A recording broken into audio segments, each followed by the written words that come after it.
नमस्कार।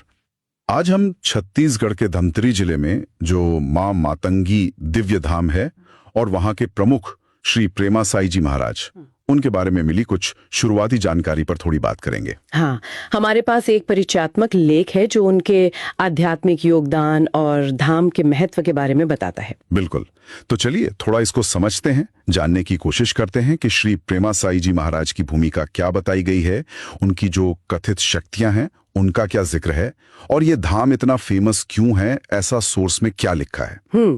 तो सबसे पहले जो बात ध्यान खींचती है वो ये है, ये त्रिकालदर्शी दिव्य दरबार। सोर्स इसके बारे में क्या कहता है? हाँ, मतलब क्या है इसका? देखिए, सोर्स के हिसाब से इसका मतलब है कि महाराज जी ना दरबार में जो भक्त आते हैं उनकी प्रॉब्लम बिना पूछे ही समझ लेते हैं। अच्छा, बिना पूछे? हाँ, और फिर उसका जो सोल्यूशन है वो एक पर्चे पर लिख देते हैं। इसे उनकी साधना से मिली हुई एक, आप कह सकते हैं, दिव्य दृष्टि या कोई अलौकिक बोध उस तरह से पेश किया गया है जैसे उन्हें पास्ट, प्रेजेंट, फ्यूचर तीनों का पता हो। अच्छा, तो एक तरह की सुपरनैचुरल इंसाइट का दावा है यहाँ पर। और ये जो जगह है, ये धाम, इसके बारे में सोर्स और क्या बताता है? हाँ, तो उस दरबार के अलावा ये जगह आध्यात्मिक तौर पर भी बहुत अहम बताई गई है।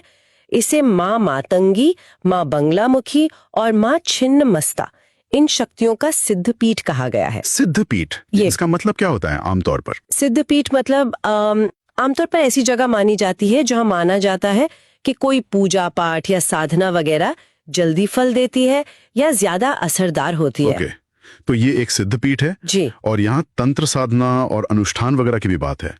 सोर्स के मुताबिक लोग यहाँ आते क्यों हैं फिर? सोर्स बताता है कि भक्त यहाँ अपनी जो भी परेशानियां हैं उनके हल के लिए आते हैं और उसके लिए तंत्र साधना और अनुष्ठानों का सहारा लिया जाता है, ऐसा जिक्र है। और एक दिलचस्प बात ये भी है कि सोर्स कहता है कि महाराज जी जो हैं वो तंत्र, मंत्र और साधना जैसी जो मुश्किल चीजें हैं ना, हाँ, जो काफी कॉम्प्लेक्स मानी जाती हैं, बिल्कुल उनको सरल भाषा में आसान तरीके से समझाने का भी काम करते हैं। ठीक है, तो तंत्र साधना एक जरूरी पहलू लगता है यहाँ का। और क्या इसी से जुड़ा है ये दिव्य अर्जी वाला मामला जिसका जिक्र सोर्स में है? हाँ, लगता तो यही है। सोर्स कहता है कि महाराज जी भक्तों की जो अर्जियां होती हैं, मतलब उनकी प्रार्थनाएं या रिक्वेस्ट्स, उन्हें माँ मातंगी के चरणों में पेश करते हैं और ऐसा माना जाता है कि इससे उनके संकट दूर हो जाते हैं और लाइफ में मतलब सुख आता है। अच्छा, तो ये एक तरह का मीडिएशन हो गया भक्त और देवी के बीच। हाँ, कह सकते हैं, एक तरह से मध्यस्थ का काम।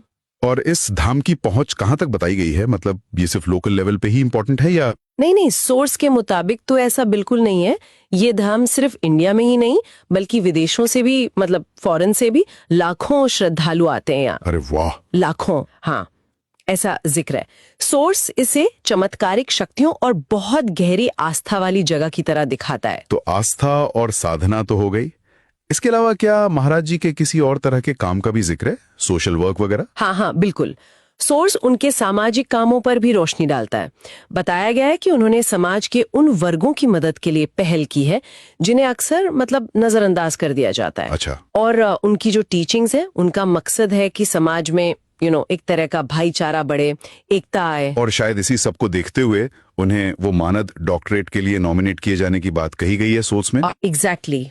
सोर्स उनके जो ये अनोखी साधना है, त्रिकालदर्शी दृष्टि है और जो समाज कल्याण के काम है, इन सब को जोड़कर बताता है कि इसी बेसिस पर उन्हें मानद डॉक्टरेट के लिए नामांकित किया गया है। इंटरेस्टिंग है। हाँ, ये इंटरेस्टिंग इसलिए है क्योंकि ये दिखाता है कि कैसे सोर्स के अनुसार जो पारंपरिक आध्यात्मिक दावे हैं और जो जमीनी सामाजिक काम है, इनका ये जो मिक्सचर है, इसको एक तरह की मॉडर्न पहचान भी मिल सकती है। सही बात है, मतलब उनका प्रभाव सिर्फ धार्मिक दायरे तक ही सीमित नहीं है। बिल्कुल, ये सामाजिक और शायद कह सकते हैं सांस्कृतिक क्षेत्र तक फैला हुआ दिखाता है। तो कुल मिलाकर अगर हम इस सोर्स को देखें तो श्री प्रेमा साई जी महाराज को एक ऐसे आध्यात्मिक गुरु के तौर पर पेश किया गया है जिनकी पहचान उनकी अलौकिक समझ, तंत्र मंत्र विद्या पर उनकी पकड़ और सामाजिक सरोकारों से जुड़ी है। हाँ। और मां मातंगी दिव्य धाम इन सब चीजों का सेंटर पॉइंट बताया गया है। बिल्कुल सही।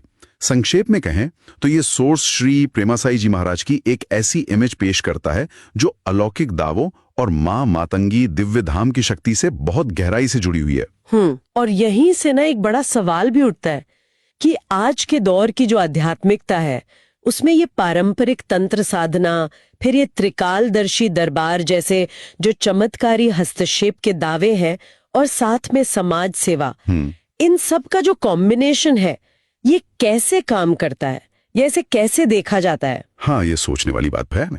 आज की जो ये तेज रफ्तार दुनिया है, जहां लोग इंस्टेंट सोल्यूशन ढूंढते हैं, वहां तंत्र साधना जैसी जो पुरानी पद्धतियां हैं और अलौकिक अंतर्दृष्टि के दावे, ये लोगों के बीच किस तरह की जगह बना पाते हैं या उन पर क्या असर डालते होंगे? ये वाकई एक दिलचस्प सवाल है।